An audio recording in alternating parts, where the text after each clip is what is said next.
megah, tapi anak-anaknya pun pada mau nyapu di pinggir jalan itu, di pinggir jalanan pesantren. Berarti mengajarkan ketawaduan kan itu. Terus mengajarkan ilmu bukan agama saja, tapi juga ilmu bagaimana bisa menjadi wirausaha. Saya memberikan testimoni-testimoni di situ. Pas sudah terakhirnya baru Pak Panji Gumilang itu memberikan sambutan terakhir kan. Dan di sini saya mulai merasa ada hal yang berbeda. Berbeda karena setelah Assalamualaikum, Pak Panji bilang bahwa saya akan mengajarkan salam yang bukan hanya Assalamualaikum saja dalam bentuk bernyanyi. Saya bingung gitu. Ya saya dulu waktu kecil yang ngaji juga kan. Ngaji lah, ikut TPQ dan lain-lain kan gitu. Baca Iqra, ngaji. Tapi ini baru pertama nih saya tahu nih ada hal yang baru. Dan kalau sekarang pada nanya, emangnya nggak tahu itu bahasa Yahudi? Saya nggak pernah belajar bahasa Yahudi beneran. Cari di mana bukti saya pernah belajar bahasa Yahudi? Saya nggak pernah. Jadi saya nggak tahu kalau itu bahasa Yahudi. Bahkan saya pikir bahasa Belanda. Kalau saya tahu bahasa depannya tuh Shalom. Oh Shalom kan kalau orang Nasrani kan Shalom gitu, bukan Assalamualaikum kan itu. Ya ada nyambung gitu. Terus diajarkan untuk bernyanyi dan semua diminta untuk berdiri. Ya saya berdiri. Karena yang mau mengajarkan saya pada saat itu adalah pimpinan pondok pesantren terbesar di Indonesia akan mengajarkan ilmu. Ya kita berdiri, walaupun dengan terheran-heran sebenarnya. Ya waktu itu saya nggak hafal, kalau sekarang saya udah hafal. Tapi saya jangan nyanyikan di sini kan, nanti masalah lagi. Jadi saya sudah hafal sekarang, tapi waktu itu belum hafal, makanya saya ngikutin. Setelah itu ya duduk, terus Pak Panji ngomong apa yang dia omongkan kan itu sesuai dengan konten pada saat itu satu suro. Dan itu yang aneh ya cuman hari itu saja dan kata-kata yang Shalom Aleichem itu. Selebihnya di pandangan saya, pengetahuan saya, pendengaran saya semuanya berjalan baik-baik saja, normal-normal saja. Kalau kita lihat bahwa santrinya begitu rapi, ya saya pikir ini berarti disiplin yang bagus. Apakah tidak heran dengan lihat soft-softnya yang bercampur? Karena pada saat acara satu suro itu bukan acara sholat, itu acara duduk di masjid, bukan acara sholat kan gitu. Jadi saya pikir ya wajar saja. Nah lalu di video yang beredar ada sholat berjamaah, sholat Idul Fitri yang mana safnya bercampur. Itu di hari yang berbeda, momen yang berbeda karena saya sudah di Jakarta, saya sudah mengundurkan diri dari wakil bupati pada saat itu. Jadi saya nggak ada di acara sholat itu. Jadi saya tidak pernah sholat di Masjid Rahmatan lil Alamin. Saya sholatnya waktu itu sholat asarnya saya di luar. Sholat asar di luar, pas datang sudah sholat duhur, jadi saya tidak sholat di situ dan saya tidak pernah sholat yang bersama, apalagi sholat id kan gitu, saya nggak ada di situ. Nah itu sebabnya saya akan bersaksi apa yang saya ketahui, apa yang saya alami. Saya tidak akan proses membela ataupun menyudutkan karena saksi ya saksi saja kan.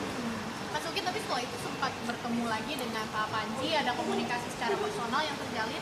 Setelah bertemu 2 kali itu saya tidak pernah ketemu lagi. Kalau personal hubungan mungkin kayak saling menyapa, ya tentunya kan. Karena kan kita nggak musuhan kan gitu. Cuman kita belum sempat karena beberapa kali kan sempat kapan mau salat Jumat di situ. Dilalahnya sayanya nggak pernah sempat pas hari Jumat di situ. Terus memang sepulang saya dari Al Zaitun pada saat itu setelah tanggal 30 kan banyak foto-foto beredar. Ada beberapa dari tim internal lah, tim-tim gitu yang nggak internal banget gitu pada ngomong, Pak jangan ke Al Zaitun. Kenapa? Al Zaitun itu begini. Ini begini itu seperti apa? Nyeleneh, ada hal-hal yang ngawur, ada kasus-kasus. Saya bilang kalau nyelenehnya seperti apa? Mumpung saya masih bisa komunikasi sama Pak Panji nih. Saya akan menanyakan kenyelenehannya seperti apa. Oh Pak ada lagi tentang yang orang kalau zina tuh bisa dibayar dosa itu bisa dibayar. Saya bilang sama tim, ini kamu serius? Kalau kamu memang serius, saya pertama akan tanyakan sama Pak Panji. Setelah itu saya akan nanya sama MUI. Habis itu kita ke Kanwil nih, Kanwil Depak. Kenapa saya menjadi penting urusan ini buat saya? Karena saya di podium ngomong betapa beruntungnya ibu bapak yang menyekolahkan anaknya di Al Zaitun. Karena saya lihat konteksnya ini sekolahnya bagus, rapi, pesantrennya rapi, muridnya yang mau nyapu di pinggir jalan, tahu bagaimana cara bertani dan berusaha, tapi ilmu ngajinya ada. Itu sebabnya saya bilang betapa beruntungnya. Tapi kalau ternyata ini terbukti, kan berarti saya harus Saya harus marah dong sama Pak Panji. Pak Panji membuat saya menjadi mempromot, tapi ini ada hal buruk. Tapi ternyata orang-orang yang bilang itu nggak ada yang mau bersaksi, malah cuma tataran katanya. Sehingga itu membuat saya jadi, wah ini mah gosip kan gitu. Tapi kalau memang ada, nanti saya bisa mengadvokasi lah, minimal saya bertabayun sama Pak Panji. Setelah itu saya akan tanya sama MUI, ketua MUI di Indramayu saya juga kenal. Habis itu kita ke kantor Kanwil, tapi ya tidak ada. Ya sudah, habis itu hubungan saya sama Al Zaitun ya cuman berakhir di datangnya pada saat itu cuma 2 kali tahun lalu. Terus kalau komunikasi ya sekedar menyapa saja kan gitu. gitu. Lanjut soal yang tadi bakal komunikasi ke Kanwil itu belum sempat terlaksana waktu masih jadi wagub ya? Belum sempat karena tidak ada orang yang mau untuk menyampaikan. Kalau kan saya tanya, Pak, begini saya bilang, kamu melihat atau tidak? Saya nggak Pak, tapi temanmu yang mana? Supaya ini tidak menjadi tataran fitnah. Ini fitnah itu bisa menjadi kepada saya juga kan? Lah wong saya di situ bukan cuma duduk diam, tapi saya juga mempromot loh. Malahan ada beberapa pertanyaan media pada saat itu yang bagaimana rasanya masuk ke dalam Al Zaitun. Saya sebenarnya sempat heran ada media yang nanya seperti itu. Memang rasanya seperti apa sih masuk ke pesantren? Toh udah ratusan pesantren yang saya masuki dan saya menjadi tamu. Ya rasanya biasa-biasa saja melihat fasilitas dan lain-lain kan. Tapi kok ini sampai ada pertanyaan seperti itu. Lalu saya ceritakan, iya nggak ada apa-apa, biasa aja. Bahkan dari pagar depan, kenapa pagarnya ditutup? Karena saya tanya, kenapa pagarnya ditutup? Orang kalau mau sholat seperti apa? Ya sholat aja, tapi pagar ditutup itu kan karena memang kita punya aset banyak. Lihat tuh Lup, manggil saya kan Lup gitu. Itu kambing-kambingnya kan memang diumbar, kambingnya kan banyak. Kalau misalnya nggak tutup kan bisa hilang itu kambing atau keluar kambing itu. Jadi bagi saya masuk akal kenapa pintu ditutup. Dan kenapa jarak pagernya jauh? Ya karena properti yang dimiliki oleh Al Zaitun ini tanahnya luas sekali. Jadi memang kalau halaman rumah saya 10 meter berarti kan pagernya 10 meter. Nah ini kalau misalnya halaman rumah saya itu 1 kilometer, maka ya pagernya 1 kilo dong. Itu yang membuat bahwa orang masuknya susah gitu. Terlepas dijaga atau tidak dijaga, ya rumah kita kan ada satpamnya kadang-kadang dijaga. Nah itu dijelaskan sama Pak Panji Gumilang. Jadi bagi saya masuk akal saya hal seperti ini kan, gitu. Tapi selebihnya saya tidak terlalu masuk ke ranah lebih dalam. Kenapa? Saya pun sempat nanya, ini masjid gede banget, bagus, berapa ini bangunnya? Belum lagi tanahnya ribuan hektar. Saya tahu dari mana? Karena Al Zaitun pembayar PBB terbesar kan bayarnya ke Pemda Indramayu kan itu. Bayar listriknya 100 berapa juta, 170 jutaan kan itu. Uangnya dari mana? Saya pengen dong jadi kaya, tapi yang halal atau iban itu. Kalau pejabat kalau pengen kaya kan bahaya kalau tidak halal kan itu. Ya jadi pengusaha, nanti pengusaha agribisnis ini.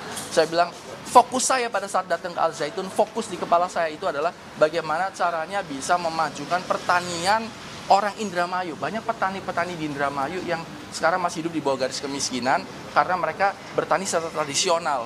Nelayan-nelayannya pun banyak yang meninggal ketika naik kapal pergi ke laut, pulang dalam badan meninggal. Nah, di Al Zaitun saya tahu pada saat itu adalah bisa memproduksi padi dengan lebih efektif dan efisien secara modern. Maka saya minta tolong, pokoknya saya akan kirim banyak petani untuk datang ke sini untuk belajar. Silakan.